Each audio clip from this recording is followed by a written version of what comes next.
Hey guys, welcome to my channel. This is Res and I am a data scientist here in Germany. In today's video, we are going to discuss on how to create a valuable data science project.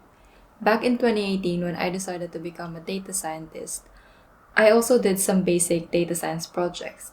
And just like everybody else, I went to Kaggle, download the dataset like the breast cancer prediction and the Titanic, and also did my little experimentations there, like doing some EDA, feature engineering, modeling, and model evaluation. That was okay because in the beginning you really don't know what to do, but then I realized that these kinds of projects only gives you a little experience on what a data science job is all about. The goal of why we make data science projects is to really learn, experience, and to hopefully put it in our resume.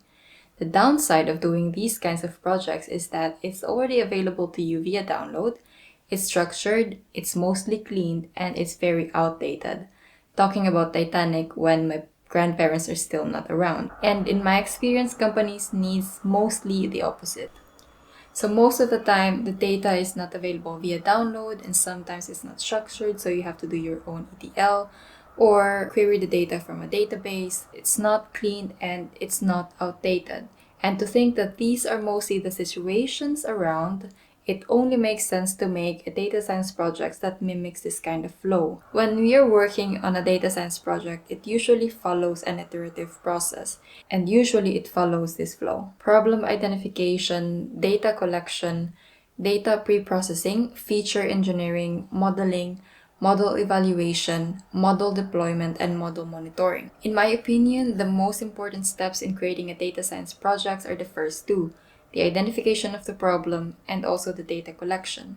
And now let's talk about the identification of a problem. In identifying a problem, find a topic that interests you and also relevant to your background. Think about what are the problems in your domain that can be solved using data science. It is easier this way because you already know about your domain and it's easier to brainstorm on a lot of topics around it.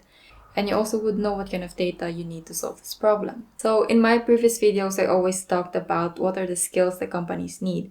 Aside from coding and machine learning, companies also want to have people who have experience in databases and ETL experiences. And this leads to step number 2, data collection. After you have identified your problem, you have to collect your data. For data collection, most companies store their data in a database, data warehouse, or even in the cloud. And as a data scientist, you have to query this data and sometimes make transformations before using them. On some occasions, companies don't have their data yet to solve their problems, and sometimes you have to look for public databases to query your data from external sources which require API access.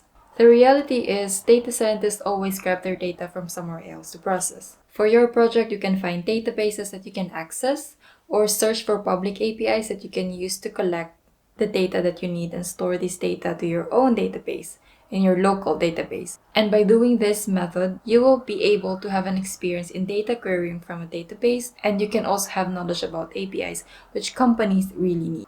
So after you collect your data, it's now time to do some pre-processing and EDA. So this is where you understand the characteristics of your data. You look at the data on a deeper level, gain insights, do visualizations, and do descriptive statistics. And most likely, you need to clean the data as well, like removing outliers, deciding what to do with the null values, and so on. Just remember that data pre-processing and EDA doesn't have the standard template. It always depends on the data, and you have to be always curious on what kind of data you have. So the next step is feature engineering, and feature engineering always depends on what kind of data you have. If you have some text data or some categorical values that need some transformations, you have to conduct the feature engineering, because most machine learning algorithms really cannot accept texts or some strings. In such cases, you have to convert these strings into numbers. And one way to do that is doing some one-hot encoder, or if you have an ordinal data, you can also use the scikit-learn's ordinal encoder. So part of feature engineering is also feature scaling. So this is where you normalize the ranges of your features such that there's no big differences in your numerical inputs. Common way to use this is to use min-max scaling or standardization. So step 5 is the most famous one. This is the selecting and training a model. So this is the process where you split the data and select what model to use depending on what problem you have. If you have a regression problem, the most common ones are linear regression, random forest regression, and so on. Or if you have a classification problem, then you can use logistic regression, random forest classification, and so on. So there is really a lot of algorithms you can use in such cases, so you have to look it up. So after you have trained your model, you will do some model evaluation. And here you will see if your model underfitted or overfitted. So this is the part where you actually evaluate the performance of your model.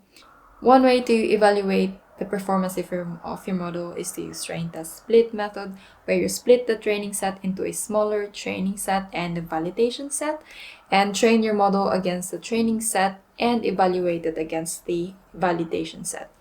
Another alternative is to use the sklearn's k-fold cross-validation feature. So after model evaluation, you can go back to your model parameters and fine-tune it. You can use grid search to find the right parameters, or you can use randomized search for finding the right parameters for your model to improve their performance. And the last step is to launch, monitor, and maintain your system. Once you're happy with the result of your model, you can then prepare it for production. So there are different ways on how to deploy a model. So once you created an endpoint of your model, there are 3 ways to deploy it. One is using a web framework, serverless compute, and the cloud platform frameworks. Under the web framework, we have the Flask and the Django, and on the serverless compute, some examples is AWS Lambda and Azure Functions, and on the cloud platform frameworks, we have Google Cloud AI Platform and AWS SageMaker. I highlighted the web frameworks here because for creating personal projects, it's easier to understand and it's also free. So all of the things that I have mentioned here, I think these are really the steps or flow of creating a relevant data science project. I hope that it is informative, and I hope that you can create a good data science project out of this video. Let me know if you have more questions.